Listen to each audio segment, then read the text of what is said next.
He went and stood in penance, naked, just there.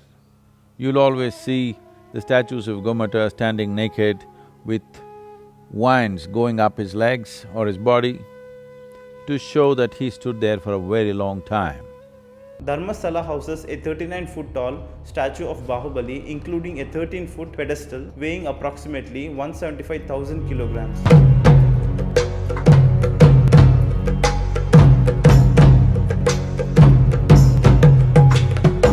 Here's a poem which is titled as The Untouchable. Probably this is one of the few poems which is kind of a hybrid of a poem that I wrote when I was probably 18 or 19 years of age. None of the others have remained. They all, as I said earlier, they all got burnt in an accident.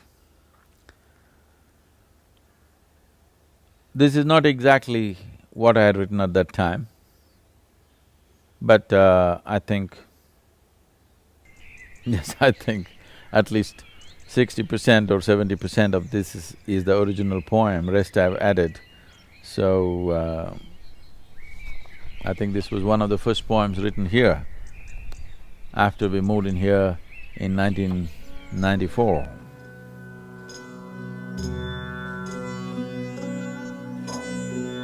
There is a land that is beyond right and wrong.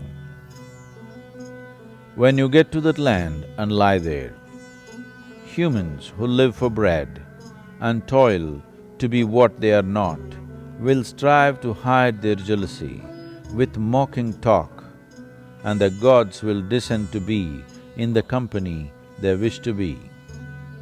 Once you have reached that land, beyond right and wrong, you never have to worry about making a mistake or going wrong. Once you have reached that land, beyond right and wrong, you never have to worry about making a mistake or going wrong.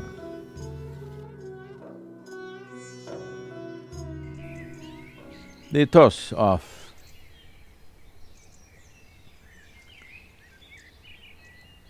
Eastern cultures, the fundamental ethos of Eastern cultures, is a watered-down version of individual enlightenment. This culture, which we refer to as the Bharatvarsh, essentially is a complex, chaotic concoction of multiple influences of enlightened beings.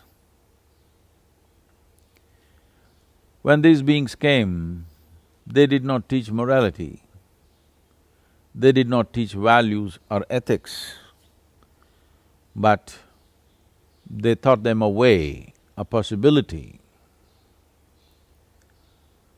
Because one's way was never the same as the others. Someone asked me, Sadhguru J. Krishnamurti was a master of his intellect. Rajneesh was a master of controversy. What are you? I said, I'm a master of chaos. I know how to harness chaos.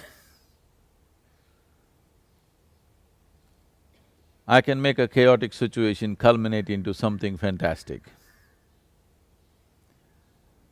So, every master had his own way. And all of this melted pretty well into the culture. You will see, except today's English-educated India, if you go to the rural masses, you will see if you go to a place, a Kumbh Mela is a fantastic display of this. If you go to, let's say, Kumbh Mela, a classic event on the planet, one like no other.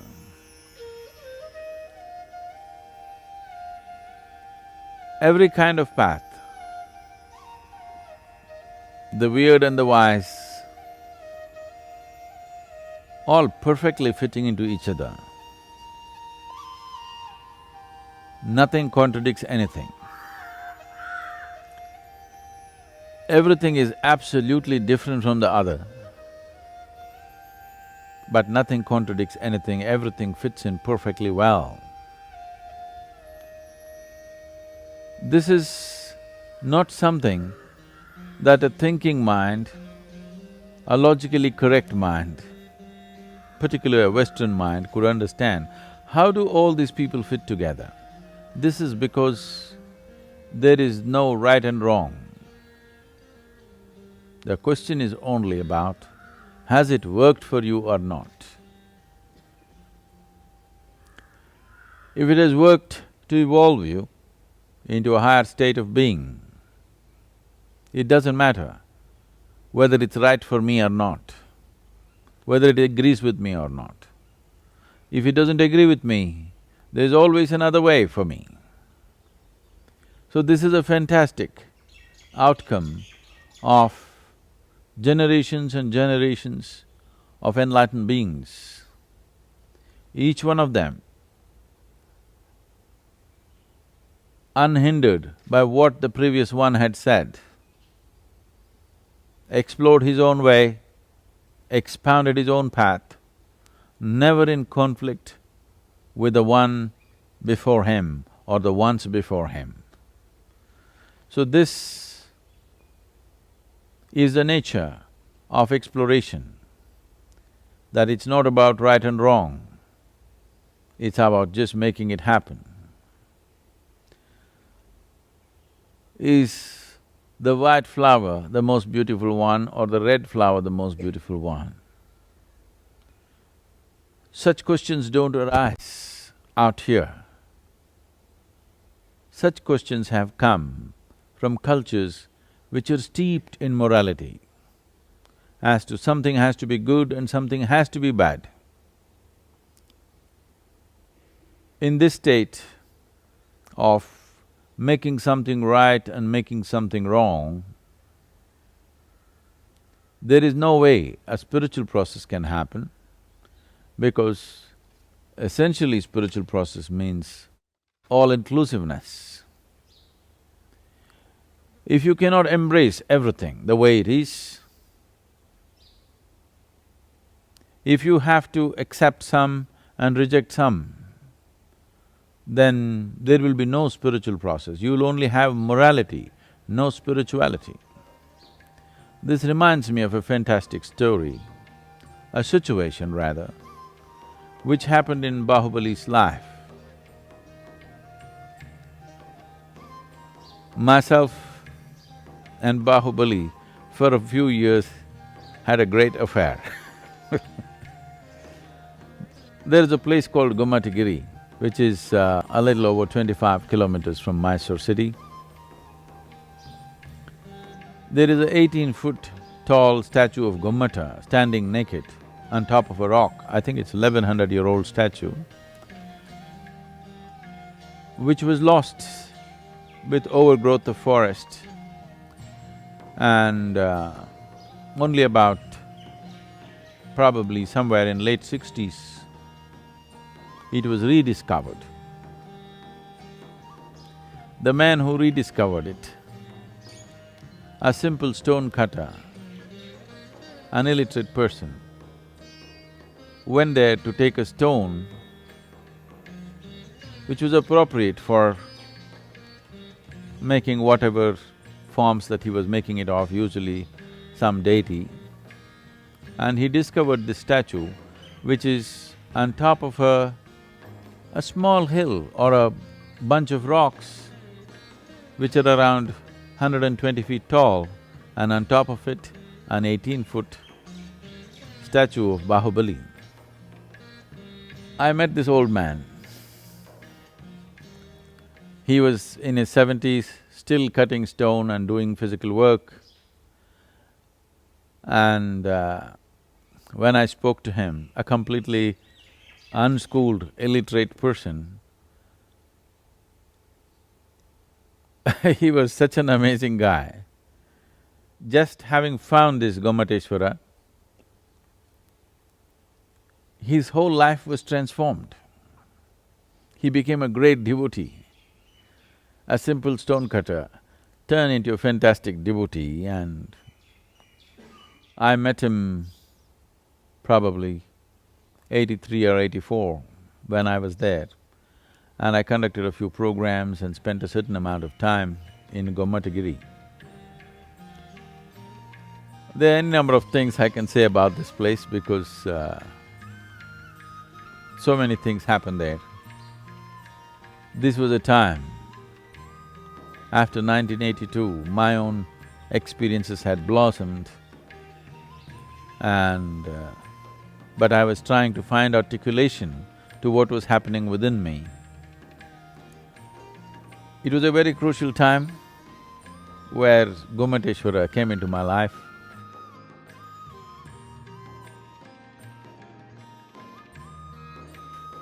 And as I said, we had a great affair. So there is a wonderful situation in Gomata's life. He and his brother fought many battles together initially, later on they fought against each other. After having a bloodbath, after having slaughtered thousands of people, one day Bahubali or Gomata realized, what is the point of all this bloodshed? And he went and stood in penance, naked, just there. You'll always see the statues of Gomata standing naked with vines going up his legs or his body to show that he stood there for a very long time.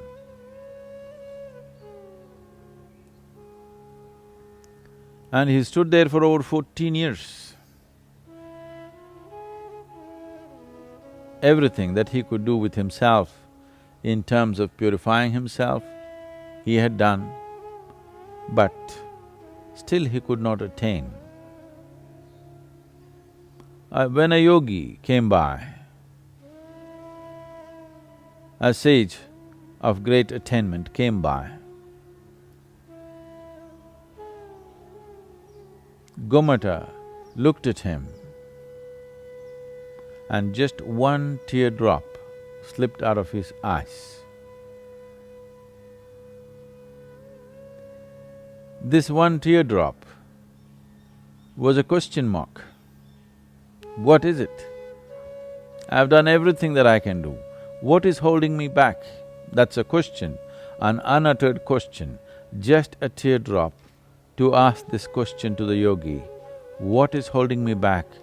I've done everything that I know. Then the yogi said, you have brought a false sense of humility into you. You're a king, but now you're willing to bow down to a beggar on the street. You're willing to bow down to any creature on the planet. You're willing to bow down to an inanimate rock. You have made yourself like this, it's wonderful, but I see you're incapable of bowing down to your brother with whom you have a fight. It is this falseness of humility which is holding you back. This was the moment of attainment for Bahubali. Within himself, he did bow down to his brother and he attained. This is a very beautiful story because this is how human beings are held back. It's not some great things. One little thing that you can't clear from your karmic space just holds you back. Is this not unfair? How many things I did, one thing holds me back. Right now, if your little finger gets stuck to this pillar, I've freed my whole body, but my little finger is stuck. Can I go somewhere? I cannot go somewhere. That's how it is. According to the Jain scriptures, Bahubali was born to Rishabhanatha and Sunanda during the Ikshvaku dynasty in Ayodhya.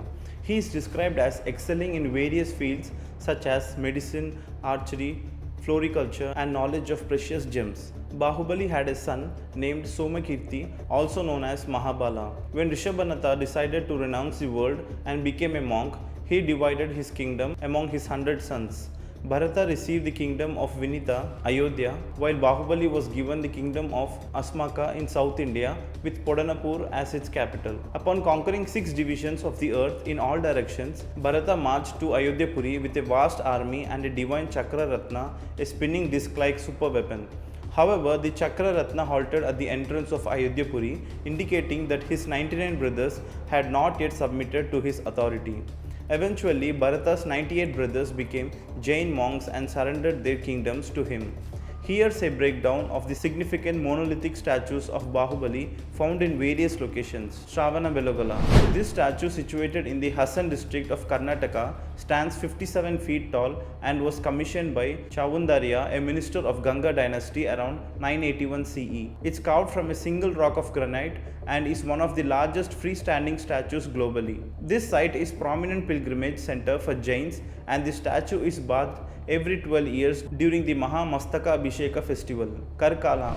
Located in Udupi district, this 42-foot tall monolithic statue of Gomateshwara Bahubali is believed to have been built around 1432. It was consecrated by Veera Pandya, a scion of the Bayar Arasa dynasty. Dharmasthala. In Karnataka, Dharmasthala houses a 39-foot tall statue of Bahubali, including a 13-foot pedestal weighing approximately 175,000 kilograms. Venur. This town in Dakshina Kannada district boasts a 38-foot tall statue of Gomateshwara Bahubali, constructed in 1604 by Timmanna Ajila. It's the shortest among the 3 Gomateshwaras within a 250-kilometer radius. Gomatagiri. This Jain center in Mysore district features a 12th century granite statue of Bahubali atop a 50-meter tall hillock called Shravana Gudda. The statue, resembling the one in Shravana Belogala, is smaller and is believed to belong to the early Vijayanagar period. Kumbhoj. In Kolhapur district, Maharashtra, a 28-foot high statue of Bahubali is situated in Kumbhoj, a renowned Jain pilgrimage center. Aretipur. A 10-foot high statue of Bahubali is located near Kokre Belur village of Madur Taluk in Mandya district. Additionally, the Archaeological Survey of India has excavated another 13-foot high statue of Bahubali in Aretipur, dating back to the 3rd 9th centuries. These statues are not only religious symbols but also significant historical and architectural landmarks, drawing pilgrims and tourists alike.